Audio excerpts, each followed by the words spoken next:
Good day, classmates. Jasper and I will present our ideas about religious motivation of moral conduct, particularly on the attitude of Catholic reformers on education. To start, let us identify the proponents of Catholic Reformation. First, the Jansenists. Second, Saint Ignatius de Loyola and Saint John Baptist de La Salle. By the way, the Jansenists, these were followers of Dutch bishop named Cornelis Jansen.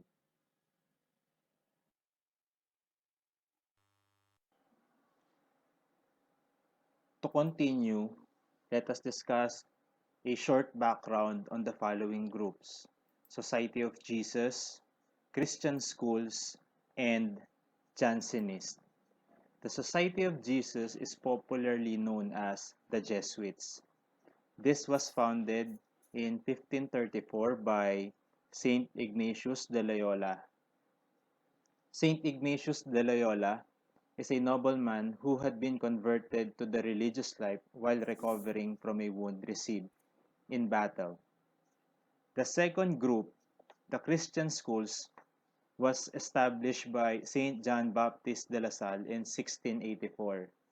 This religious denomination devoted for pre-education or teaching the poor that focuses on language and dialect. The third group is the Jansenists. Jansenists, sometimes called as Port Royalists, and they were followers of Dutch Bishop Cornelis Jansen. This group is active in developing or establishing Catholic schools for girls as well as schools for boys. And the Society of Jesus and the Christian schools focuses on teaching the boys.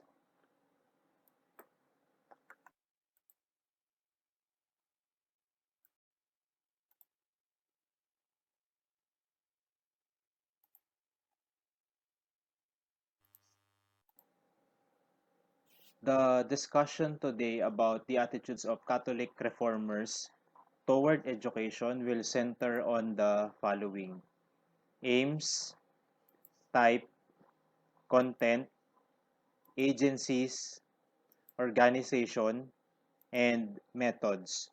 Later, Jasper will also discuss the dominant issues, contributions, and influences of Catholic reformers toward education, and then he will also give his reflections and insights about the topic.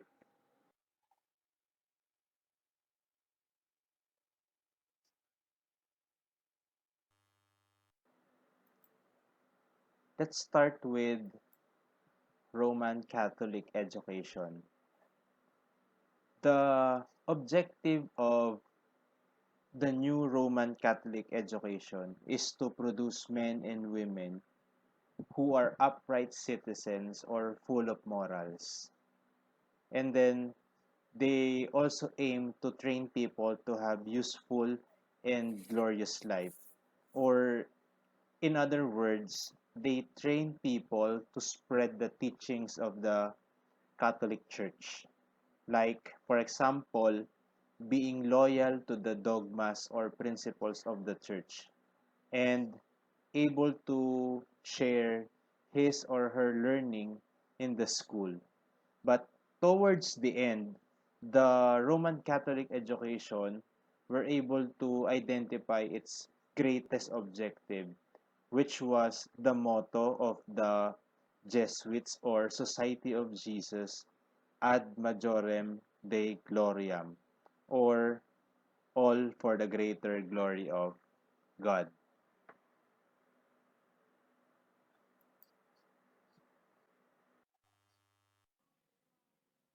Allow me to discuss the four schools under this Reformation. The first one is the Jesuit schools. These schools were established to hone leaders because they aim to develop the church and create a Christian society full of morals and good deeds. Through the training of the Jesuits, they were able to produce men who understands the Latin language easily. These leaders are also trained to be loyal to the teachings of the church and beliefs of the Jesuits. Moreover, these people can also teach the Christian way of life. The second school is established by the Christian Brothers. This school offers elementary education, and this education caters to the artisans and marginalized or poor. Now, these are examples of artisans, carpenters, craftsmen, potter, tradesmen, blacksmiths.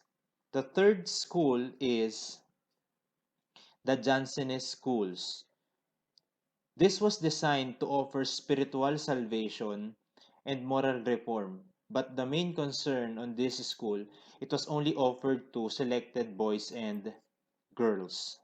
The fourth school is the convent school. This school is designed to train young women to be guardians of the Christian homes and the community. These women should be chaste and moral in characters and shows good manners to the community or society. After discussing the aims of Roman Catholic education, we move over on its type. Let us try to tackle the three levels, namely Catholic schools, higher education, vocational training, and domestic training. Let us start first with Catholic schools. Catholic schools back then focuses on religious training and moral training. It happens or it transpired by teaching good values and moral lessons to students. Just the same right now, there are a lot of Catholic schools in NCR, and I believe that Catholic schools today still focuses on teaching good values and good virtues to students. Now, as we move on to higher education, in higher education, it promotes intellectual training. And this training was used to support the services of the church. Now, moving on to vocational training and domestic training. Parents were vital in the development of the child because they were the ones in charge on vocational training such as woodworks and metalworks. Also in domestic training like cleaning the house and cooking. While the qualities of being an honest labor and ideals of Christian were seen already on the pupils or one's development or within the development of the student already.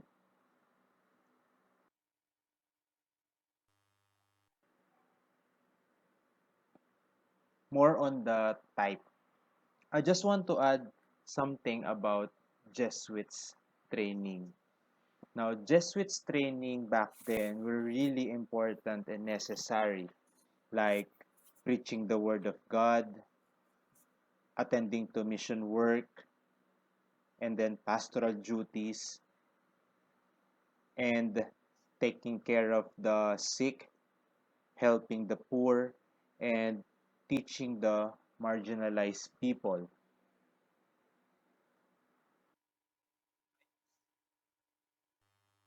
Seeing the types of Roman Catholic education, let us now move on to the content of the curriculum of the Catholic schools. But first, let us describe the curriculum of the Roman Catholic schools. It was described that the curriculum is similar to that of the Protestants. Allow me to give examples of the content of the Protestant schools. Like for example, religion, reading, writing, singing, physical training, trades and crafts, and household duties. Now, by the way, the content of the Roman Catholic education is divided into three levels. Specifically, elementary schools, lower colleges, and higher colleges. In the elementary school, it was run by the Christian Brothers, and the coverage of the elementary schools before are the following: reading, writing, elementary arithmetic, and religion. Now, the elementary schools before focuses on the religion, meaning to say it is the core of the curriculum. Now, let us describe the atmosphere or the learning environment of elementary schools before. Now, it was described as deeply pious, meaning to say the people or the students are full of good morals and values. And I think we could compare it already right now to a seminary.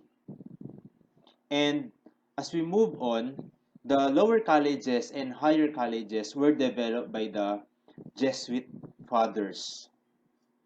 Now, the lower colleges curriculum is consists of the following: Studia Inferiora, and then German, Gymnasium, and English, Latin, and grammar schools. Moving on, about the higher colleges, it focuses on Studia Superiora, similar to that of the Protestant universities.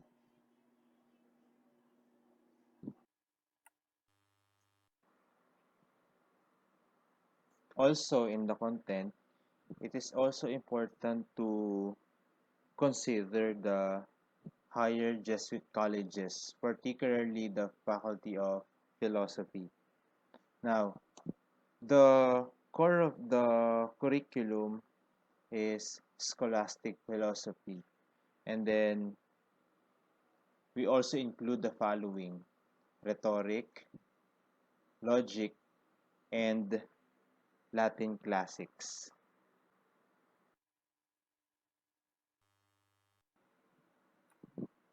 To continue on the content, the Faculty of Theology, of course, it emphasizes on theology, and the core of the curriculum is theology.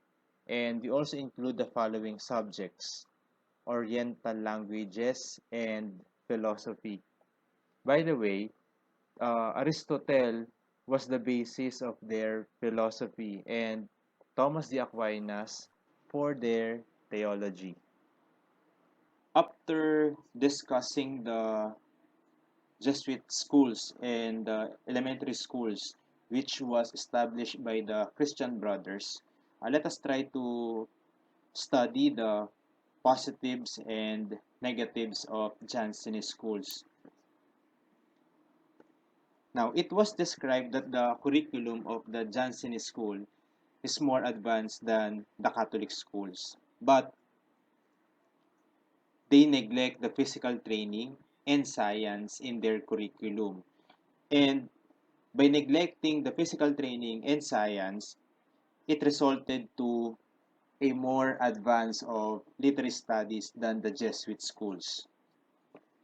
Now, they were able also to study the classical literature through French translation.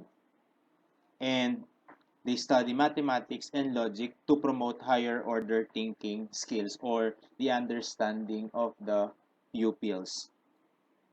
Now, if you're curious where is the religious and moral values of the students, it was shown through the examples of the teachers.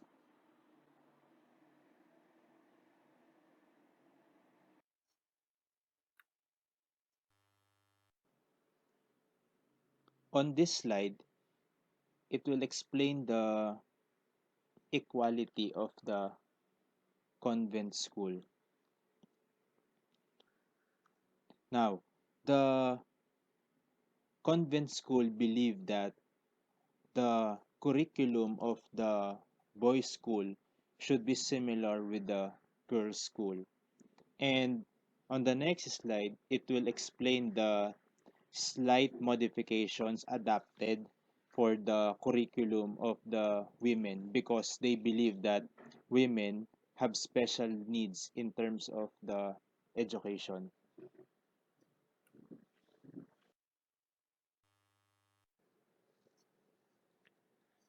As we continue, one of the proponent of the convent schools for girls, which believed that it should be similar with the boys, was Fenelon. And Fenelon believed that the content or the curriculum of the school for girls should start with illustrated stories and with the use of appropriate language and dialect. And she also added that the curriculum for girls should include the following: grammar, writing, arithmetic, art, music, domestic law, ancient history, French history, and embroidery. Unfortunately, his ideas was not considered. That is why the perspective of Fenelon did not help the school for girls to prosper. To continue, what happened in the end? The course of study for girls was still limited. After discussing the content, let us move on to agencies and organization. Through the perseverance and intellect of the different Catholic teaching orders like the Jesuits, Christian Brothers, and Jansenists, they were able to create three levels of education like elementary school, secondary school, and higher school. Now, the elementary school was established again by the Christian Brothers and they cater or help the poor and marginalized, while the Jesuits and Jansenists take care of the secondary school and higher school to educate the future leaders that will help the church and the Christian society. As we continue on agencies and organization, I believe that in any organization, it is really important to have the right plan and appropriate direction in doing things excellently. Now, going back to the discussion, as you can see on the picture right now, the Ratio Studio Room, and allow me to explain a little bit of history of this plan. No? Through the recommendations of the Protestants and the Catholics before, both organizations contributed in creating a quality educational system. After studying the experiences and observations of the Protestants and Catholics for more than, or to be exact, 4 decades, Ratio Studio Room on the picture was established. And this plan focuses on the administrations of schools, particularly embedded on the plan are the following: courses of study, program study, selection of teachers, training of teachers, teaching techniques, and methods of discipline. If we're going to relate the first two elements, I think yung courses study right now is considered as the core syllabus, while program study, it is considered as the core outline right now.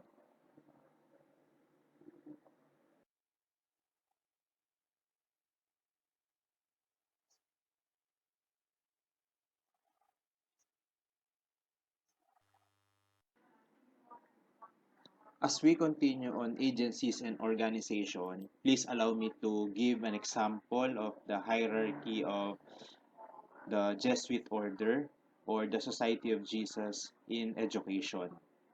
Now, as you can see the hierarchy, it is similar with the military hierarchy. And by the way, the superior general of the order was elected or is elected democratically. And the general appoints the provincial and then the rector. And under the rector, we have the prefect of studies, prefect of discipline, house prefects, teachers, and monitors. Thank you, Sir Hex. Also, it is noteworthy that the organizational structure of Jesuit school is designed this way because it was influenced by none other than their founder, Saint Ignatius of Loyola, who was a soldier before he became a.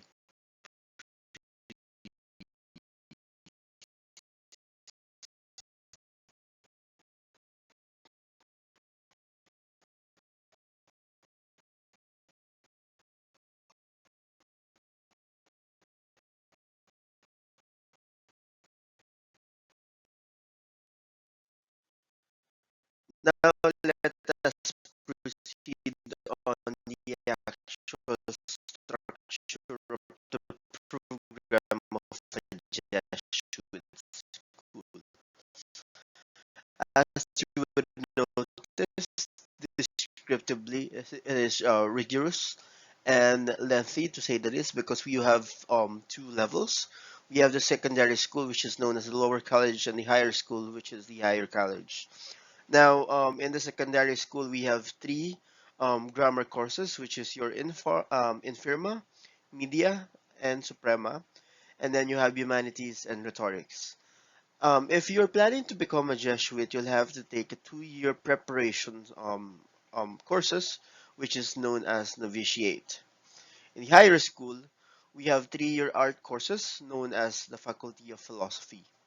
If one would want to become a Jesuit teacher, he would then need to take 2 year teacher training, which is known as the juniorate, and then another 5 year for teaching practice, which is regency, before he become a fully bona fide Jesuit teacher.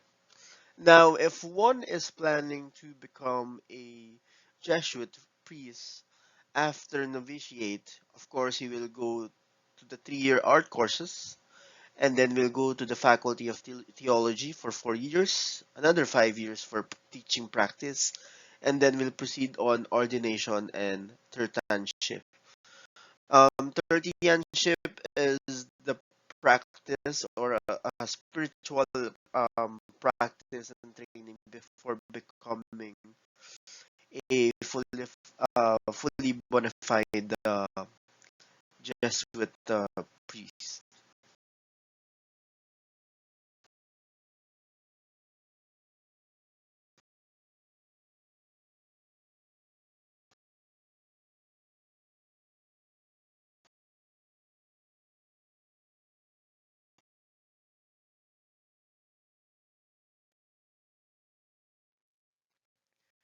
Now, the Jesuit started setting the bar for creating a manual when an organization would want to create a Catholic school.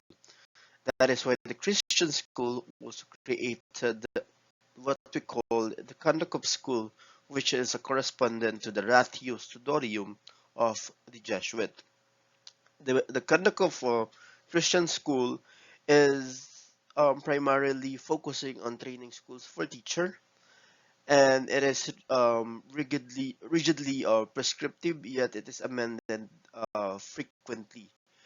Um, Also, what's unique about the Christian school is that they have expanded educational activities in different fields. That is why they were able, to produce different or various schools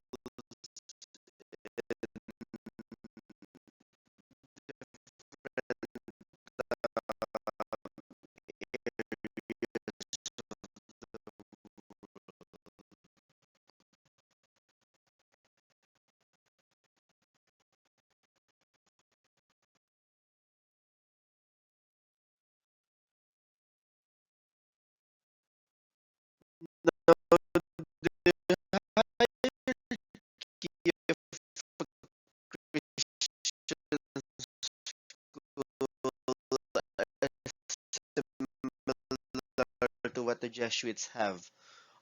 We have the General Superior, which assigns brother visitors who are assigned per province, and then brother visitors will then assign brother directors who will then manage the schools. What is not mentioned though in the book or in the resources are the actual um, roles within the schools. But as you will notice, the hierarchy of both the Jesuit and the Christian school is highly similar to what the hierarchy would be on the different orders within the Catholic Church. The Dominicans also have the same structure, and so the other orders have the same structures as well today.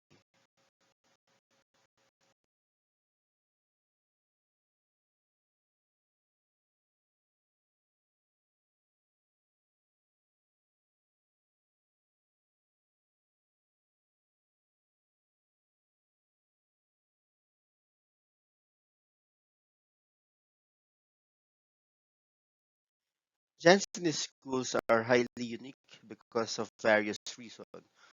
One is that their schools are segregated depending on the gender of the student, the two genders of boys and girls. Boys will be under the instructions of what we call as the gentlemen, while the girls will be under the instructions of nuns. Jansenist schools are often small compared to the big schools of the Jesuits. That is why they are often called as Le Petit École, which is actually the shorter name because the full name is Le Petit École de Royal. Usually they have 5 to 6 pupils.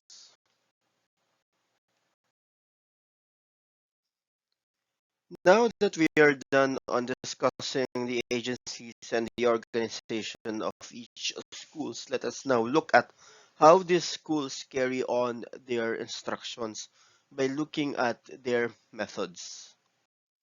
The Jesuits are geared toward doing a small amount of work at a time, doing it well, and then making sure it was retained. In the Jesuit school, there are two teaching methods. One is pre-election and the other one is repetition.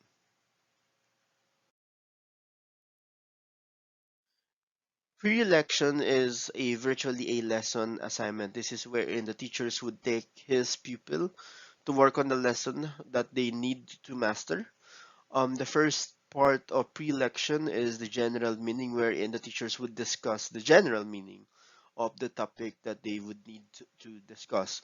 And then we'll proceed on the matters of the syntax and the grammars regarding that certain topic, and then we'll then add an allusion of historical geographical background and other allusions of it, so it will be in other words will be correlated to these aspects, and then it will be undergo or under it will undergo on the rhetorical aspect, and then lastly, of course, since this is a Jesuit school, this is a Catholic school,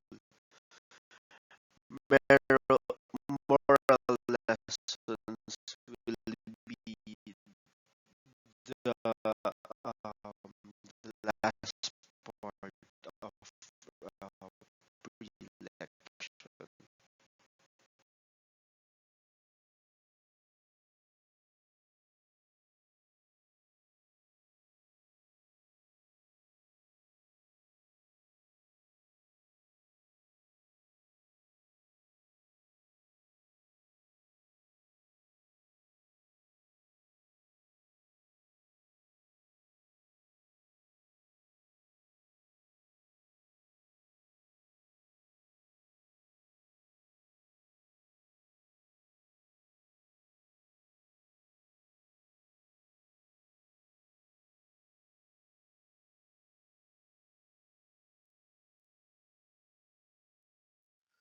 Repetition is highly similar to what we have today because it is being used not only as a recap to what we have previously learned, but also for us to assess our students. Now, in a Jesuit school, every day they would start a recap of what has been learned or what has been discussed in the previous days. And then after every weekend, they would then discuss all of the learnings that they have over the week, and then there would be a review of the year, which will be done every end month of the year. The Jesuits are known pioneer of creating tools that would produce motivation. And with motivation comes with the idea of the Jesuits to have rivalries in schools. There are three types of rivalry. One individual will be rivaled to another individual with equal ability. And second will be the rivalry between classes. So this is probably what we call right now as an intra-school rivalry between classes. And then we have your inter-school rival.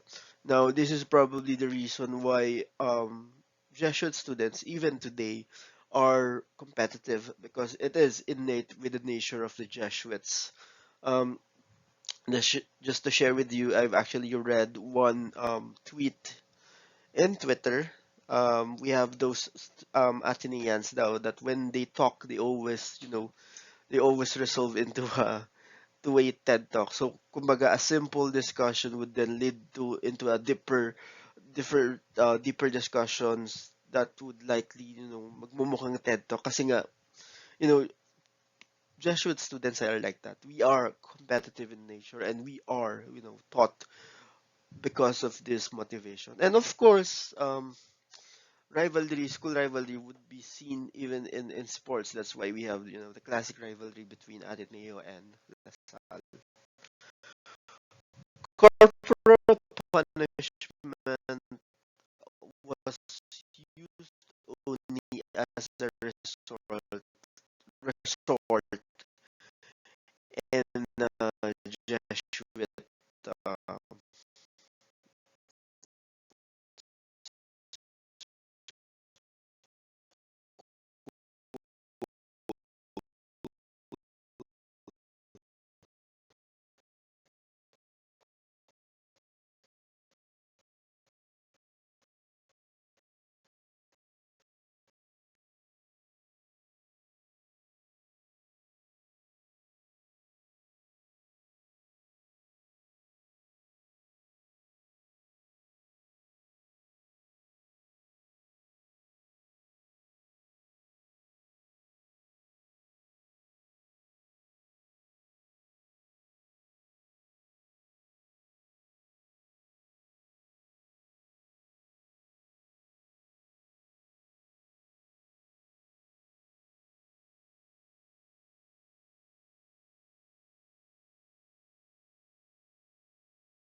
Christian schools. On the other hand, um, have a different take on their methods.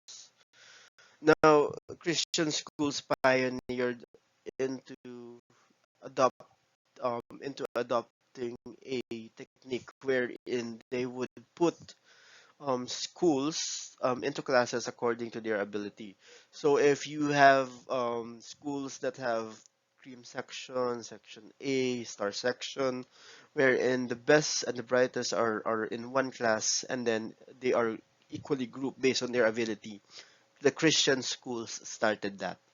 Now they also do pupil recitation, but the recitation is not towards the teacher, but the recitation should be towards the whole class, so both the teachers and the students. Similar to their structures and organization, Jansen's school's methods are also unique. They made a great progress in teaching the reading of the vernacular, so they didn't teach just Latin like the Jesuits. So they made sure that students will be learning through their own language. They also introduced phonetic method with beginning with this pronunciation of the letter of the sound. They also believe that nothing should be memorized except what was understood. Jansenist schools has no rival.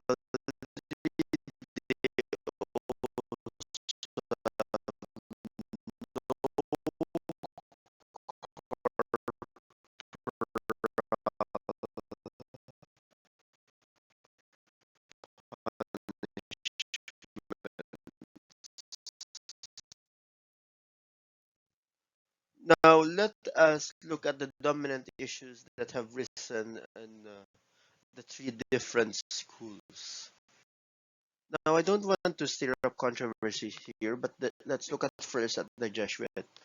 The Jesuits started as an order to combat heresy or to counter Reformation. In fact, they are known as the God's Marines, given their military background. The Jesuits did not started as an education system unlike the Christian Brothers. It is just that they saw the value of education in doing their mission. That is why they focus on training on the leaders that would advance the cause of the church. The Jesuits is so Latin centric, although the norm on that day was Latin. Therefore, one would think that it is rightful that the Jesuits have used this as a medium in instruction.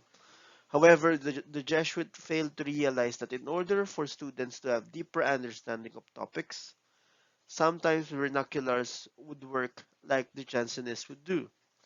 Therefore, the Jansenists have better understanding, especially on literature. Lastly, Jesuit schools are large that schools have class monitors.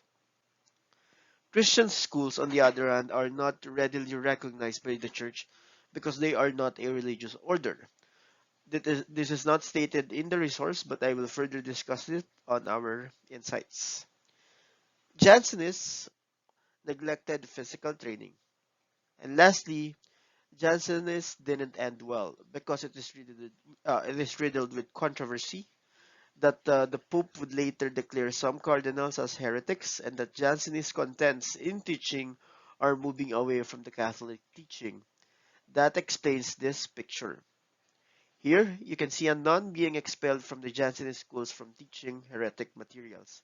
And this would also explain why we don't have Jansenist schools these days because the Catholic Church have stopped um, Jansenist schools. We put contributions, influences, reflections, and insights in one discussion, but we would focus more on reflections and insight and less of the contributions. Why? Because contributions of both the Jesuit and Christian brothers are too obvious and prevalent even what we have today. We adhere to their structures and methods. If scholasticism brought us the physical and logistical building of university, both schools, the Jesuits and the Christian brothers, have dig deeper on the pedagogical aspects of education. For our reflection and insights, let's put on that rivalry into action. So we'll be comparing, of course, these two, the Blue Eagles and the Green Archer. But of course, we'll not be comparing the differences between the two teams. But rather, we'll be focusing on comparing the two schools, the two systems of education. And we'll not be comparing the schools per se, but rather we'll be comparing on how they fared so far throughout the centuries. Because the resources that we have right now, of course, discusses the two schools in the medieval times. Now, What we're gonna do in our insight is we're gonna show you a little bit of what's happening right now on these two schools. Therefore, we'll be discussing the current principles within the two schools. So, for those who will be taking Ignatian philosophy of education, this would be a great head start to you because we will be, giving some insights on what's inside the two systems of both the Jesuits and the Lasallian brothers.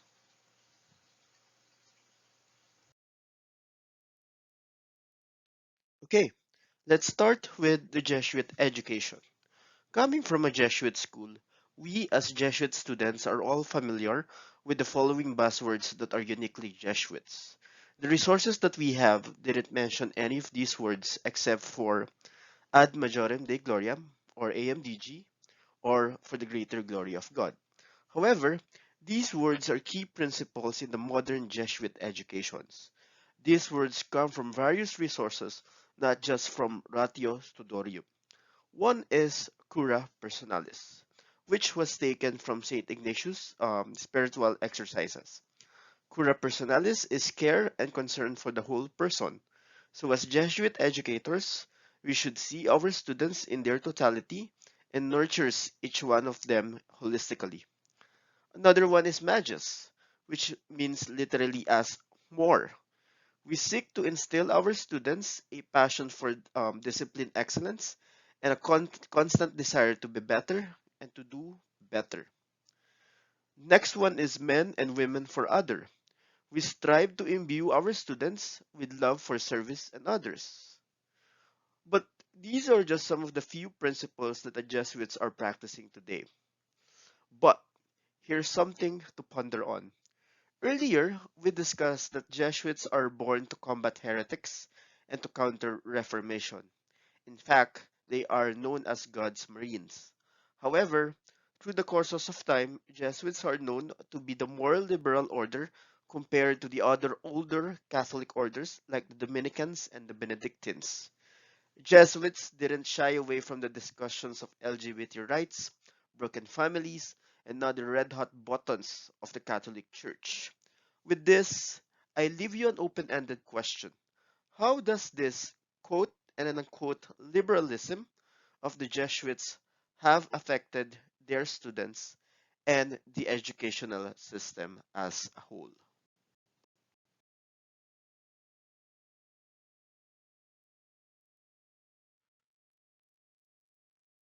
Now, moving on to the discussion of the Christian Brothers of School, or the LaSallian Brothers.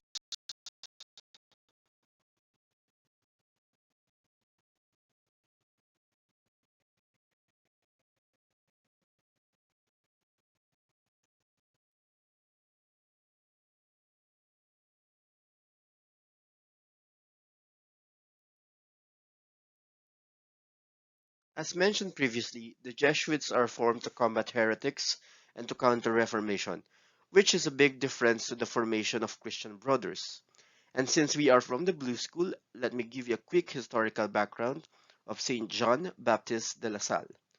Saint Jean Baptiste de La Salle was born in France from a wealthy family. He became a priest, and from there, he witnessed the poor quality of educational systems and that teachers are not doing well in teaching their students. With this, he established Pré d'École Chrétienne, or the Institute of Brothers of Christian Schools, or simplified as Christian Schools, which we now usually known as Lasallian Brothers. A quick trivia: Saint John Baptiste de La Salle had the intention to form the brotherhood into a Catholic order. However, the person who will start for the ordination have died. He saw it as a sign from God that the community will be a lay community forever and um will not do any priestly practices.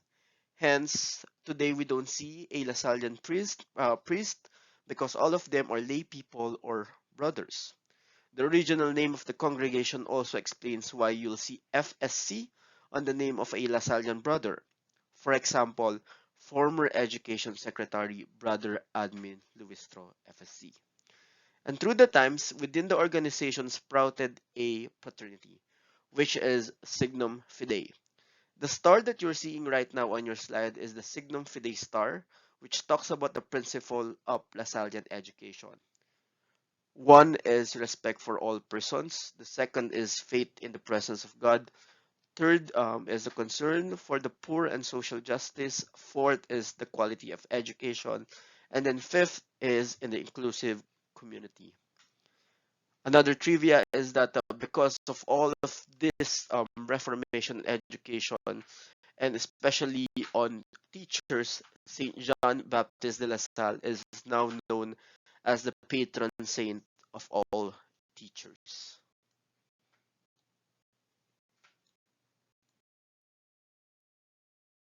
And that is the end of our presentation. Thank you for watching, our dear classmates. Stay safe and stay healthy for the greater glory of God.